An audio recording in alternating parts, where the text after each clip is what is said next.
MG9 news. తక్కువ తూకాలతో ప్రజలను మోసం చేస్తున్న డీలర్ ఉచ్చప్పపై చర్యలు తీసుకోవాలి. సిపిఐ ఏఐవైఎఫ్ నాయకుల డిమాండ్. కర్నూలు జిల్లా మంత్రాలయ నియోజకవర్గం పెదకడుబూరు మండలంలో కల్లుకుంట గ్రామంలో బుధవారం ఈరోజు సిపిఐ పార్టీ ఆధ్వర్యంలో తహసీల్దార్కి వినతిపత్రం ఇవ్వడం జరిగింది. ఈ సందర్భంగా సిపిఐ మండల కార్యదర్శి వీరేష్, ఏఐవైఎఫ్ తాలూకా అధ్యక్షులు జాఫర్ పటేల్, ఏఐవైఎఫ్ మండల కార్యదర్శి దస్తగిరి మాట్లాడుతూ పెదకడుబూరు మండల పరిధిలో కల్లుకుంట గ్రామంలో ప్రభుత్వం సరఫరా చేసే బియ్యాన్ని 2 నుంచి 3 కిలోల వరకు తూకం తారుమారు చేయడం జరుగుతుంది. అలాగే బిల్లు కంటే అధికంగా పైసలు వసూలు చేస్తున్నారు. దీనిపైన ప్రజలు అడిగితే ఎవరికి చెప్పుకుంటావో చెప్పుకోండి అని విడ్డూరంగా సమాధానం చెబుతున్నారు.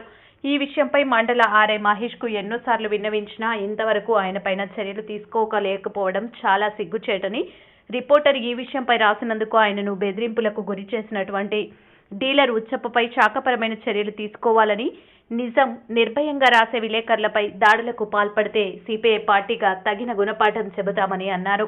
ఈ విషయంపై మండల తహసీల్దార్ వెంటనే స్పందించి మంచి వ్యక్తిని నియమించాలని సిపిఐ పార్టీగా తహసీల్దార్కి విన్నవించడం జరిగింది. ఈ విషయంపై వెంటనే తహసీల్దార్ స్పందించాలని, లేని ఎడల పెద్ద ఎత్తున దశల వారీగా ఉద్యమం చేపడతామని వారన్నారు. ఈ కార్యక్రమంలో రామాంజీ, బడేసాబ్, అంజీ, ప్రతాప్ తదితరులు పాల్గొన్నారు. MG9 టీవీ న్యూస్ తో Adoni division in-charge S Arun Kumar. Rishi Kumar అనేటువంటి వ్యక్తి జరిగినటువంటి అవినీతి మీద అఖిల భారత యువజన సమాఖ్య మంత్రాలయం తాలూకా అధ్యక్షుడైనటువంటి నా పేరు రెడ్డి జాఫర్ పటేల్.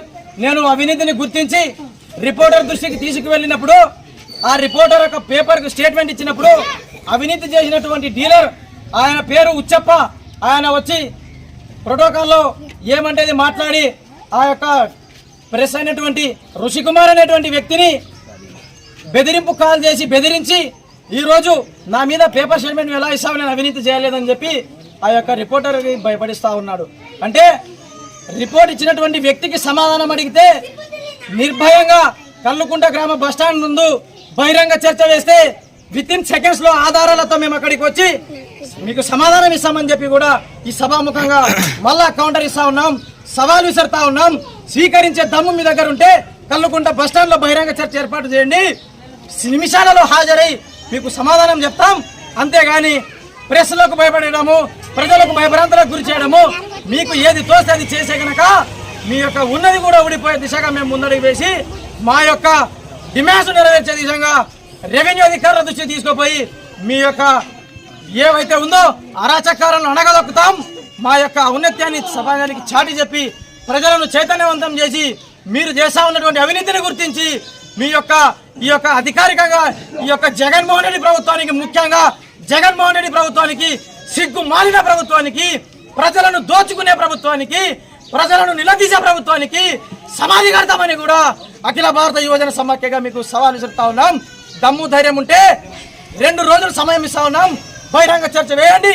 సమాధానం ఇవ్వడానికి, బహిరంగంగా సమాధానం ఇవ్వడానికి అఖిల భారత మంత్రాలయం తాలూకా సమితి, యువజన సమితి సిద్ధంగా ఉందని చెప్పి ఈ అవకాశం ఇచ్చినటువంటి అందరికి తెలియజేస్తూ, ఈ అవకాశం ఇచ్చినటువంటి కల్లుకుంట గ్రామ ప్రతి ఒక్క పౌరునికి, రైతుకు, యువకునికి, ప్రతి ఒక్క రంగానికి చెందినటువంటి యువకులకు నా యొక్క ధన్యవాదాలు తెలుపుకుంటూ సెలవు తీసుకుంటా ఉన్నాను.